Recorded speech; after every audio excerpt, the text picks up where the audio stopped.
अल्हम्दुलिल्लाह lucky hotel के new branch का बहादुरपुरे पर बड़ा ही अजीम शान इनॉग्रेशन अमल में आ चुका है।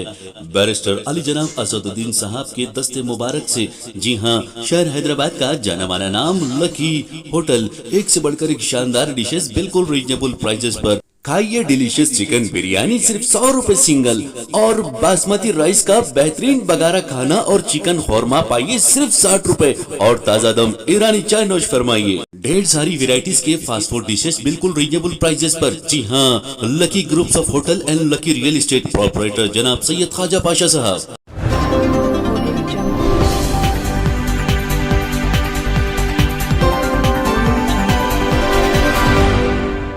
अस्सलाम वालेकुम नाज़रीन, मैं मरियम फ़ातिमा तेलंगाना न्यूज़ टुडे में आप सबका खैर मक़दम है। आइए नज़र डालते हैं आज की अहम सुर्खियों पर।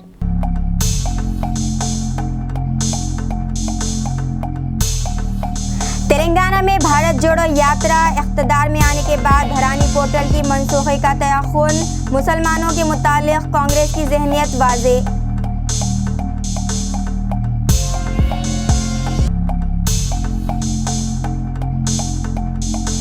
टीआरएस के एमएलए को खरीदने के इल्जाम में 3 अफराद की गिरफ्तारी, बीजेपी की चाल, टीआरएस कायदीन का वावला।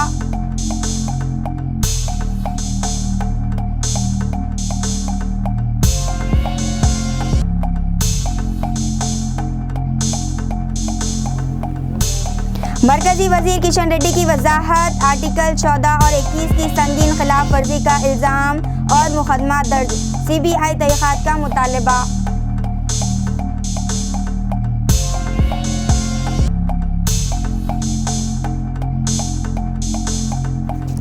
तेलंगाना आंध्रा में खुदकुशी के वाक़यात में इजाफा, बंजारा हिल्स ट्रैफिक एसआई की खुदकुशी का अफसोसनाक वाक़या।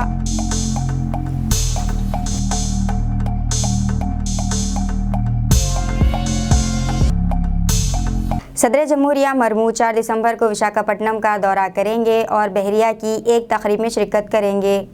सदर द्रौपदी मुर्मू आरके बीच पर मुनक़िद होने वाली नेवी डे की तक़रीबात में शिरकत के लिए 4 दिसंबर को विशाखापट्टनम का दौरा करेंगे। ईस्टर्न नेवल कमांडर के ज़राए ने बताया कि आंध्र प्रदेश में ये इनका पहला दौरा होगा। इन्होंने कहा कि हमें सिर्फ इनकी आमद के बारे में इब्तदाई जानकारी मिली है, अभी तक कोई हतमी तस्दीक या मिनट टू मिनट सफ़र के बारे में इत्तला नहीं मिली। नेवी अहदेदार ने मीडिया से बात करते हुए बताया कि इनके दौरे के मौके पर एक मेगा इवेंट का इनेकाद होगा।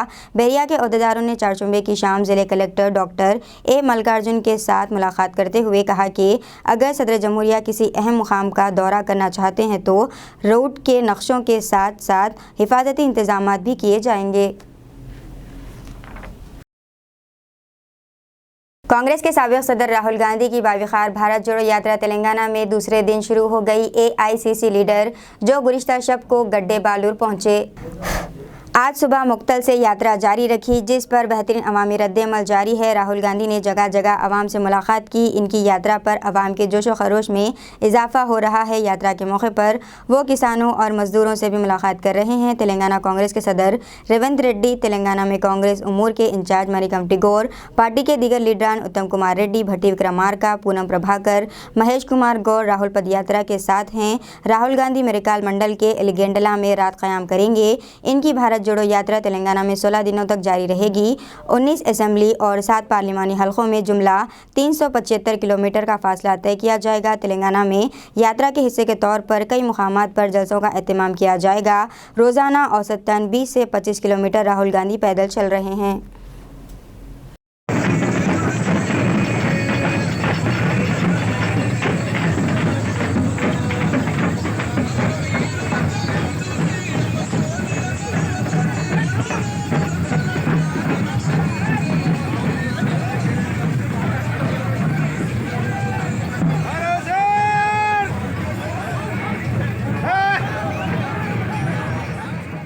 मरकजी वजीर सेहत किशन रेड्डी ने टीआरएस के 4 अरकान असम्बली को खरीदने की कोशिश के इल्ज़ाम को मुस्तरद कर दिया और कहा कि फार्म हाउस में पकड़े गए 3 अफराद का बीजेपी से कोई ताल्लुक़ नहीं है। किशन रेड्डी ने कहा कि ये सारा drama chief minister Chandrashekhar Rao की क़यामगाह प्रगति भवन से किया गया।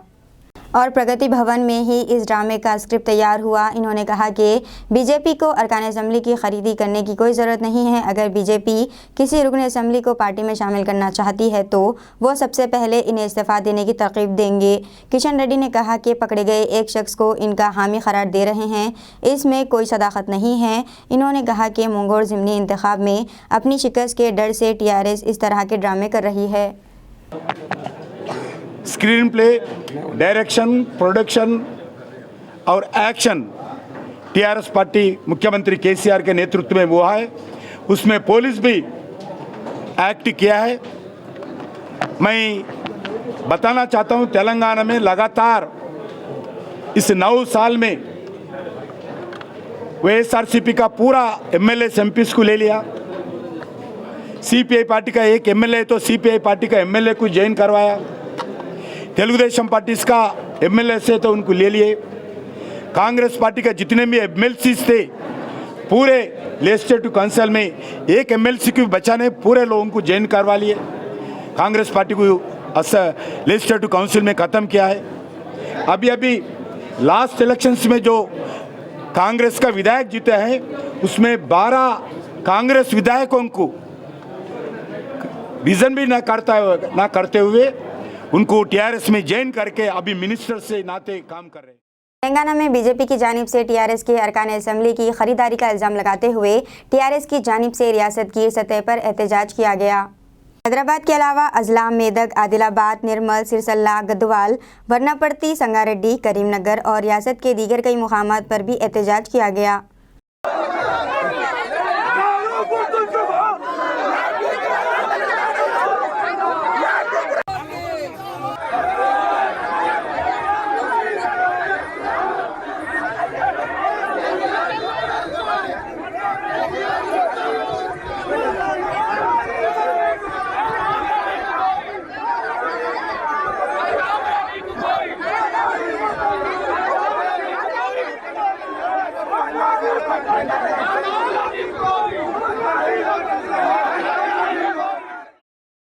बीजेपी की जानिब से टीआरएस अरकान असेंबली को खरीदने की कोशिश पर रियासत गिर एहतजाज। हल्का असेंबली बहादुरपुरे में बीजेपी का अलामती पुतला नजर आतिश। हल्का असेंबली बहादुरपुरे के टीआरएस इंचार्ज मीर इनायत बाखरी की क़यादत में बहादुरपुरा चौराहे पर बीजेपी को खरीदो फरोख्त सियासत पर एहतजाज मुनज़्ज़म किया गया, जिसमें टीआरएस के कायदीन और अरकान की कसी तादाद ने बीजेपी डाउन डाउन के नारे लगाए और बीजेपी का अलामती पुतला नजर आतिश किया गया। इस मौके पर टीएनटी से बात करते हुए मीर इनायत अली बाखरी ने कहा कि बीजेपी की इस ऊंची हरकत से बीजेपी सारे मुल्क में अपना नाम खराब कर रही है और कहा कि टीआरएस के अरकान असेंबली को खरीदना मुश्किल ही नहीं नामुमकिन है। इन्होंने कहा कि बीजेपी अब टीआरएस के बीआरएस में तब्दील होने पर खौफजदा है, इसलिए ऐसी ऊंची हरकत कर रही है। इस मौके पर टीआरएस यूथ विंग के साइकरन और यूथ विंग के कायदीन के साथ साथ मकबूल कुरैशी, राकेश, समीना, खालिद, इकबाल खान और फरहत सुल्ताना भी मौजूद थे। को रिज़ाइन करे। अगर वाकई तुम मर्द है तो अपनी एक रियासत में अलग रियासत में एक पार्टी बनाए और उसके साथ काम करे, मगर बीजेपी जैसे खरीदो फरोख्त करने वाली पार्टी के साथ हरगिज़ काम ना करे, क्योंकि ये पार्टी हिंदुस्तान की माशियत गिराई, पैसे वालों को बाहर भगाई, पूरे देश को लूटी। जो तेल 40 रुपये 60 रुपये था, आज वो तेल 200 रुपये किलो हो गया है। पेट्रोल की कीमत आप देखते हैं, सारी महंगाई और हिंदुस्तान की आवाम बेजार है। ऐसी हुकूमत शेम मोदी जी के लिए, शेम उनकी हुकूमत के लिए। अमित शाह खरीदो फरोख्त करना बंद करे। ये तेलंगाना रियासत है, 14 साल हम तेलंगाना को लड़के लाए हैं। हम तजुर्बेकार पार्टी है, ना कि उठ के आके बैठ के आपकी तरह धंधा करते करते हम लोग हुकूमत में नहीं आए। हम खुद से कर रहे हैं, लिहाजा आप होशियार रहिए आइंदा के लिए। अगर आइंदा ऐसी कोई बीजेपी हरकत करती है तो याद रखो, बीजेपी की पार्टी ऑफिस से लेके हर आदमी को बाइकाट किया जाएगा। अभी हम जो जलाएं बीजेपी के पार्टी का, खुसूसन ये पुतला बीजेपी पार्टी की तरफ से, बीजेपी पार्टी मुकम्मिल, क्योंकि मुकम्मिल पार्टी आजकल एक करप्ट पार्टी हो गई है। भारत जनता प्राइवेट लिमिटेड कर डाले हैं, वहाँ कंपनी चला रहे हैं, उसीलिए आज जो कंपनी ने मंगोर ज़िमनी इंतखाब के तनाजुर में टीआरएस हुकूमत के खिलाफ चार्जशीट जारी की है। इस मौके पर पार्टी के रियासती सदर बंडी संजय ने कहा कि टीआरएस इंतखाबात जीतने के लिए ड्रामा रचा रही है। हमें इस बारे में बात करनी चाहिए कि मुकाबला करने वाले उम्मीदवार ने क्या किया है और वो क्या करने जा रहे हैं। कोमट रेड्डी राजगोपाल रेड्डी ने तेलंगाना में केसीआर के हुक्मरानी को ख़त्म करने के लिए इस्तीफ़ा दे दिया। राजगोपाल रेड्डी ने सवाल किया तो इन्हें असेंबली से बाहर फेंक दिया जाएगा। इससे पहले राजगोपाल रेड्डी ने अवाम की खातिर इस्तीफ़ा दे दिया था। सीएम केसीआर सिर्फ बीजेपी और मोदी की तौहीन करने का काम कर रहे हैं। कायदीन टीआरएस उम्मीदवार को एकजुट रखने की जदोजहद कर रहे हैं और हम रियासती हुकूमत की नाकामियों को बयान करते हुए आगे बढ़ रहे हैं। ये एक ऐसा इंतखाब है जो रियासत के मुस्तकबिल का फैसला करेगा। इससे पहले हमने लोगों को हक़ाइक़ की वजाहत करने के लिए ये चार्जशीट जारी की थी। फार्म हाउस का वाक़या तमाम ड्रामा है। इन तीनों के केसीआर के ख़ानदान निजी से ताल्लुक़ात हैं। दिल्ली में केसीआर से किसने मुलाकात की, इसकी तफसीलात का इंकशाफ किया जाना चाहिए। केसीआर को छोड़ने का सवाल ही पैदा नहीं होता। इस वाक़े पर हम हाई कोर्ट से रुजू करेंगे। इन्होंने मुतालबा किया कि सीबीआई इंक्वायरी भी कराई जानी चाहिए। వాళ్ళు ఏం చెప్పాలో రాష్ట్ర ముఖ్యమంత్రిని చెప్పిస్తారు. ఇదంతా జరిగినాక ఎమ్మెల్యేలు భయపడ్డారు. ఇదంతా జరిగినాక ఎమ్మెల్యేలు భయపడ్డారు. ఏం చెప్తే ఏమవుతుందో, ఇంటికి పోతే మీడియా వస్తుంది. ఇప్పటికైనా సరే చెప్పలేకపోయినా ఒక ఛానల్ అడిగితే నా వాహనమే బయటపడ్డది, నా ఫామ్ హౌసే బయటపడ్డది తెలియకుండా. కాబట్టి ఏమడతారో ఏమని చెప్పి డైరెక్ట్ ఈ కమిషనర్ చేసిండు, తీసుకుపోయి ఎమ్మెల్యేలందరినీ ప్రగతి భవన్ తీసుకుపోయి ముఖ్యమంత్రి ద్వారా చెప్పించిండు. మళ్ళీ ఏం చెప్పాలో మళ్ళీ రిహార్సల్స్. మీరు ఎక్కడ పోకండి, మీడియాతో మాట్లాడకండి, ప్రిపేర్ కండి అని స్క్రిప్ట్ రాయించిండు. పెడతారు. ఇవాళ రేపు ప్రెస్ మీట్ పెడిస్తారు. వాళ్ళతో మొత్తం తయారు చేయించి కోచింగ్ ఇచ్చి ట్రైనింగ్ ఇచ్చి నారాయణ కోచింగ్ కోచింగ్ సెంటర్ల కానీ పిల్లలకు కోచింగ్ సెంటర్ ఆయన ముఖ్యమంత్రి ప్రగతి పైన కోచింగ్ సెంటర్. ఈ దుర్మార్గాలకు, ఈ చిల్లర వేషాలకు, కుట్రలకు కుట్రలకు అదే అడ్డా. దాని మొత్తం కోచింగ్ ఇప్పించి ఇవాళ రేపు ప్రెస్ మీట్ పెట్టిస్తారు. ఎవరు ఆడిస్తారు వాళ్ళతో. మరి ఎఫ్ఐఆర్లో బీజేపీ ఉన్నప్పుడు బీజేపీ నాయకులు ఎవరు వాళ్ళు చెప్తారు కదా. నీకు ఎమ్మెల్యే ఫోన్ చేసిండు, ఫలానా వ్యక్తి వస్తాడు, మాకు పైసలు ఇచ్చే ప్రయత్నం చేస్తున్నాడు, పంపిపెట్టే ప్రయత్నం చేస్తున్నాడు అని చెప్పి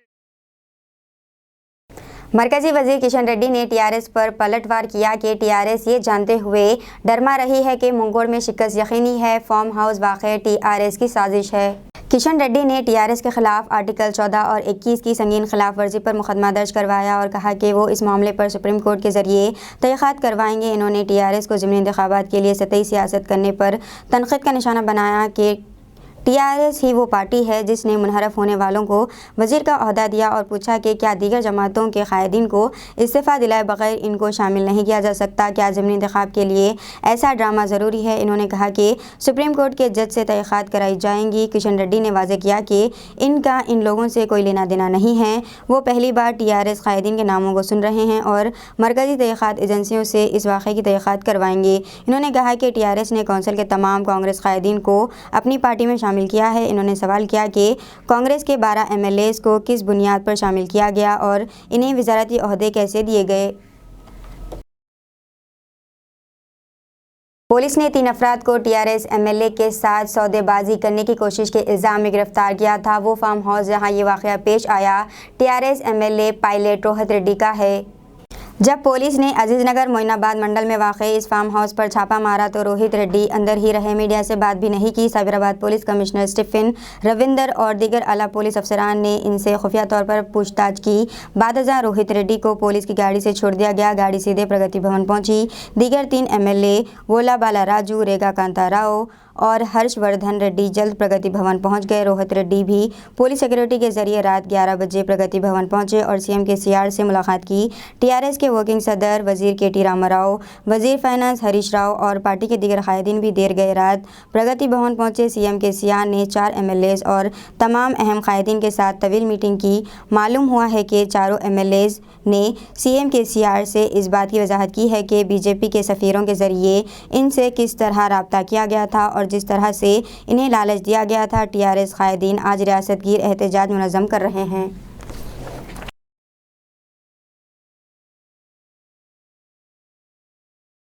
तेलंगाना साहित्य के जनरल सेक्रेटरी आनंदाचारी ने बताया कि तेलंगाना साहित्य के ज़ेर एहतमाम तेलंगाना साहित्य लिटरेरी फेस्टिवल 20 ता 22 नवंबर 3 दिनों तक सुंदरिया विज्ञान केंद्र बाग लिंगमपल्ली में मुनक़्क़िद किया जा रहा है। आज सुंदरिया विज्ञान मरकज में अदबी मेले के बरोशर की नकाब कुशाई की गई। इस मौके पर इन्होंने कहा कि इस लिटरेरी फेस्टिवल में विज्ञा फनकारों का एक इज्तिमा और फिल्मी गानों के बोल पर एक सेमिनार होगा। इन्होंने कहा कि तकरीबन 85 शायरों के लिखे हुए फिल्मी गीतों पर मुकाबले पेश किए जाएंगे। इन्होंने मज़ीद कहा कि इस साल गाने के लिए गीत गायकारों और फिल्मी नग़मा निगारों को खुसूसी तौर पर मदऊ किया जाएगा।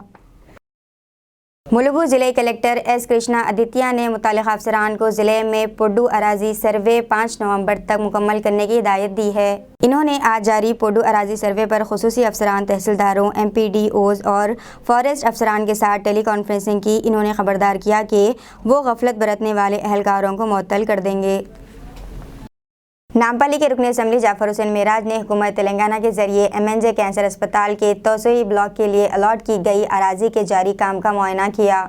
सदर नक़ीब मिल्लत अलहाज बैरिस्टर असदुद्दीन ओवैसी और AIMIM फ्लोर लीडर हबीब मिल्लत जनाब अकबरुद्दीन ओवैसी की क़यादत में मजलिस की नुमाइंदगी पर हुकूमत तेलंगाना के जरिए MNJ कैंसर अस्पताल के तोसई ब्लॉक के लिए 4.5 एकड़ अराजी अलॉट की गई। आज नामपल्ली के रुकन असम्बली जाफर हुसैन मेराज ने तोसई ब्लॉक के जारी काम का मुआयना किया। आरिफ रिजवान रेड हिल्स, नुमाइंदा कॉरपोरेटर मोहतरमा जयालता मैडम, डायरेक्टर MNJ कैंसर अस्पताल का अमला, मजलिस के अरकान और दीगर अफराद भी मौजूद थे।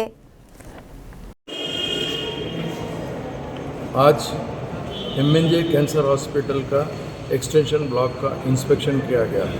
मेरे साथ में एरिया नुमाइंदा कॉरपोरेटर आरिफ रिजवान साहब और MNJ कैंसर हॉस्पिटल के मैडम, डायरेक्टर मैडम और दूसरे डॉक्टर्स भी मौजूद थे। ये जो बिल्डिंग आप आज जो देखे हैं, इस बिल्डिंग को ख़ास तौर से मजलिस इत्तेहादुल मुस्लिमीन की नुमाइंदगी के ऊपर गवर्नमेंट ऑफ तेलंगाना ने 4.5 एकड़ ज़मीन एक्सटेंशन ब्लॉक के लिए दी थी, जिसको कंस्ट्रक्शन करने के लिए हमने आज CSR के ऊपर अरविंदा फार्मा वालों को रिक्वेस्ट करके गवर्नमेंट की तरफ से ये बिल्डिंग का स्टार्ट किए थे। फर्स्ट अरविंदा वाले CSR में 20 करोड़ की बिल्डिंग बनाने वाले थे। उसके बाद में ये बिल्डिंग का काम होते होते आज ये 80 करोड़ की ये बिल्डिंग रेडी हो गई है, जिसमें 300 बेडेड यहाँ पे हॉस्पिटल रहेगा विद पूरा सुपर स्पेशलिस्ट फैसिलिटीज़ के साथ में। क्योंकि MNJ कैंसर हॉस्पिटल एक one of the best hospital है, साउथ इंडिया के अंदर नंबर 1 उसकी पोजीशन है। इससे रिसर्च सेंटर भी है। यहाँ पे काफ़ी पेशेंट आते हैं जो कैंसर के वेरियस टाइप के पेशेंट, जिसके अंदर बच्चे भी होते हैं, वुमेन्स भी होते हैं और मेल पेशेंट भी होते हैं। एक शख्स ने झगड़े के बाद बंदूक से खानदान पर फायरिंग की कोशिश की। तेलंगाना के सिलसिले में एक अजीब व गरीब वाक़या पेश आया है। एक शख्स ने बंदूक से अपने खानदान पर फायरिंग की कोशिश की, जिससे सनसनी फैल गई। ये वाक़या रियासत तेलंगाना सिलसिले के कोनारोपेट में पेश आया। बोसाई पेट से ताल्लुक़ रखने वाले हनुमंतु का अपने खानदान वालों से झगड़ा हो गया। बरहम हनुमान ने अपनी बंदूक निकाली और गोली चलाने की कोशिश की, जिससे इसके अरकान ख़ानदान खौफ के आलम में जान बचाने के लिए घर से भागकर बाहर आ गए। हनुमान माजी में जनशक्ति के हमदर्द के तौर पर काम किया करता था। पुलिस ने इस सिलसिले में केस दर्ज करके छानबीन शुरू कर दी है।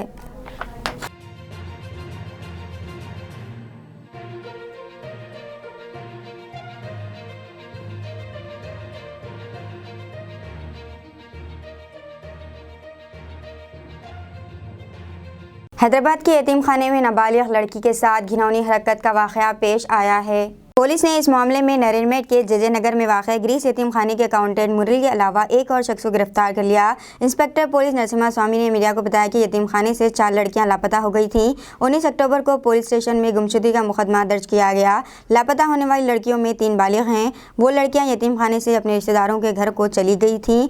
जब इनसे मालूमात हासिल की गई तो एक लड़की ने बताया कि इसके साथ जिनसी ज़्यादती की गई, जिसके बाद पुलिस ने अनाथ आश्रम के अकाउंटेंट और उसके साथी को गिरफ्तार कर लिया। చేసుకుని సిపి గారు మహేష్ బాబు సార్ గౌరవ సిపి గారి ఆదేశాల మేరకు టీమ్స్ కూడా ఫామ్ చేస్తే ఇమీడియట్గా వాళ్ళని ట్రేస్ చేయడం జరిగింది. అందులో ఇద్దరు ఒక మేజర్ అమ్మాయి, ఒక మైనర్ అమ్మాయి ఏంటంటే వాళ్ళు ఇక్కడ ఒక మైనర్ అమ్మాయిని సంగారెడ్డిలో గణేష్ అనే అతన్ని అక్కడ లైంగికంగా అది అబ్యూజ్ చేయడం అని చెప్తే మనం దాన్ని ఇమీడియట్గా స్టేట్మెంట్ బేస్ చేసుకుని ఇమీడియట్లీ షార్ట్ టైంలో అరెస్ట్ చేసి నేను డిమాండ్ కూడా చేయడం జరిగింది. సేమ్ టైం అక్కడ కూడా సంగారెడ్డిలో కూడా వాళ్ళు కూడా అరెస్ట్ చేసినారు. అక్కడ ఇక ఫర్దర్గా ఏమైనా ఇంకా విక్టిమ్ స్టేట్మెంట్స్ అవన్నీ ఎలాబరేట్ చేసి ఉంటాయి సిటీ షాకింగ్ సెంటర్ వాళ్ళు చేసుకొని ముందుగా మనం ఫర్దర్గా ముందుకు ఫైనల్. నాకు ట్రై చేసినాం ఫస్ట్ డే సంగారెడ్డి అమ్మాయి చదువుతుందా అమ్మాయి చదువుతుంది ఏం చదువుతుంది ఇయర్స్ ఏం చదువుతుంది ప్లస్ 1 మూడు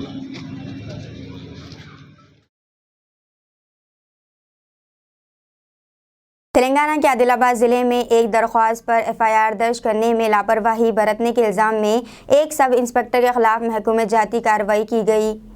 आदिलाबाद जिले एसपी ने आज नेराडीगुंडा एसआई महेंद्र को हेडक्वार्टर से मुंसलिक करने का हुक्म दिया। मुतासरा के मुकदमे के इंदराज में गफलत पर तादीबी कार्रवाई की गई।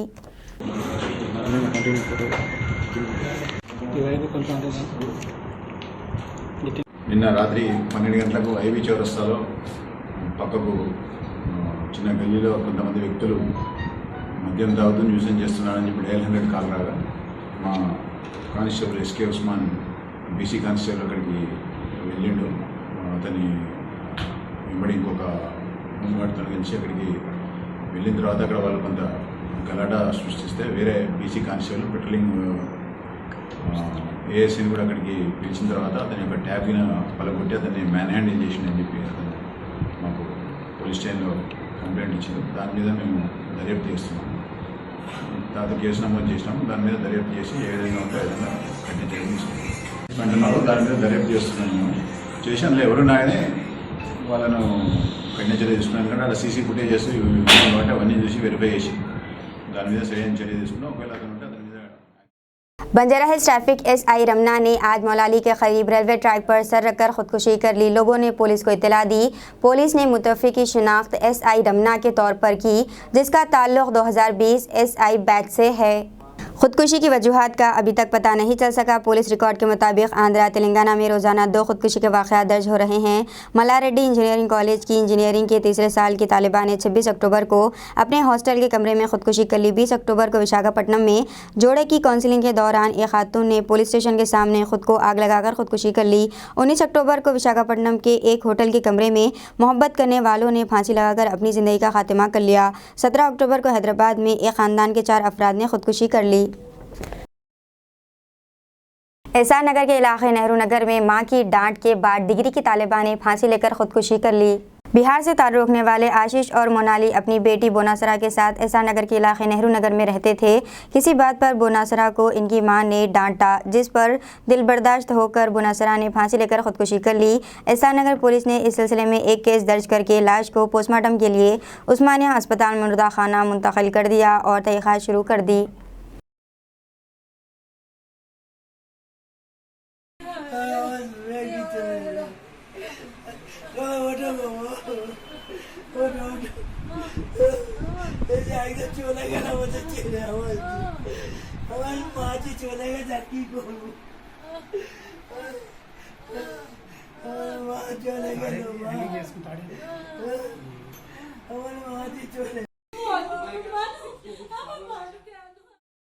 टप्पा चबूतरा के इलाके महबूब कॉलोनी में 11 महीने की दुल्हन ने खुदकुशी कर ली। फ़ोन को लेकर शौहर सईद और इनकी बीवी के दरमियान बहस शुरू हो गई, जिसके बाद बिल्किस ने शाम 7 बजे अपने घर में फांसी लेकर खुदकुशी कर ली। टप्पा चबूतरा पुलिस ने इस सिलसिले में एक केस दर्ज करके लाश को पोस्टमार्टम के लिए उस्मानिया अस्पताल मुंतकिल कर दिया और तहक़ीक़ात जारी है। उसका नाम बिल्किस बेगम है और वो लोग कर्नाटक के हैं। महबूब कॉलोनी के अंदर बशीर साहब के घर में किराए से उतरे हुए हैं दोनों। ये लड़का और लड़की दोनों भी कर्नाटक से है। यहाँ पर देखे कि यह फांसी लिए बच्ची, एक फांसी लेकर उसका इंतकाल हो गया बच्ची का।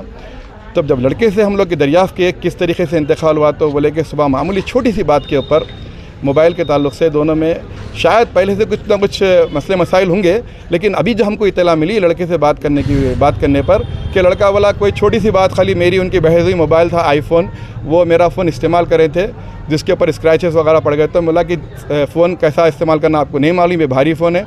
उस दौरान में दोनों की मियाँ बीवी की बहस हुई। उसके बाद लड़का जो है ना घर से निकल कर अपनी बहन कन चले गया। जाने के बाद सुबह में ये वाक़या हुआ। फांसी ले रही बीवी को बचाने के बजाय शौहर ने वीडियो बनाकर इनके ख़ानदान वालों को भेज दिया। खुदकुशी करने वाली बीवी की जान बचाने के बजाय एक शौहर ने इस दर्दनाक मंजर की वीडियोग्राफी की और इसे अरकान ख़ानदान को दिखाया। बेहिसी की इंतहा का ये वाक़या रियासत उत्तर प्रदेश के कानपुर में पेश आया।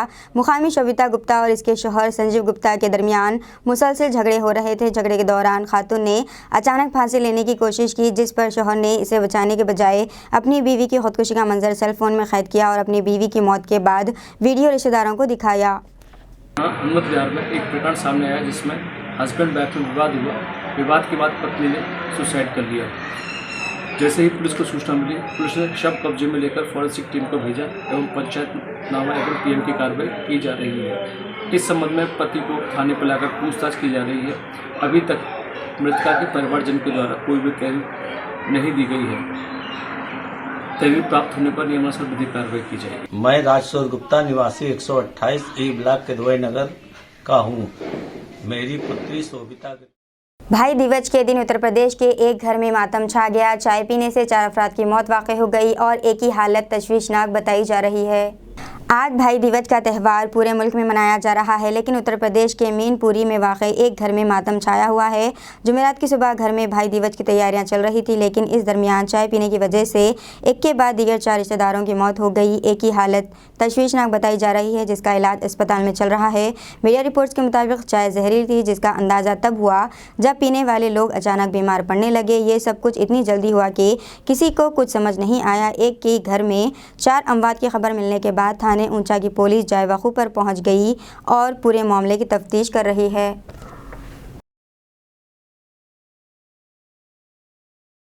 निस्फ सदी से ज़्यादा तक गुस्ल ना करने वाले डटी मैन का नहाने के बाद इंतकाल हो गया। दहाइयों से गुस्ल ना करने वाले ईरानी शख्स आमू हाजी का 94 बरस की उम्र में इंतकाल हो गया।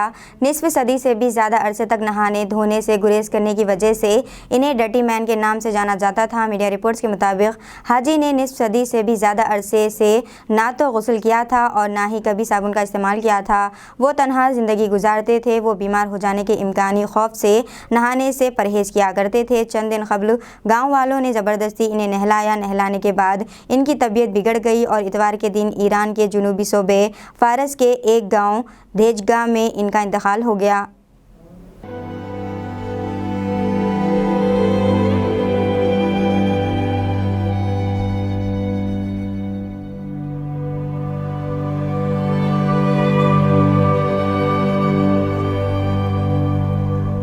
दीजिए इजाज़त। मरियम फातिमा को मिलते हैं अगले न्यूज़ बुलेटिन में। तब तक देखते रहिए तेलंगाना न्यूज़ टुडे।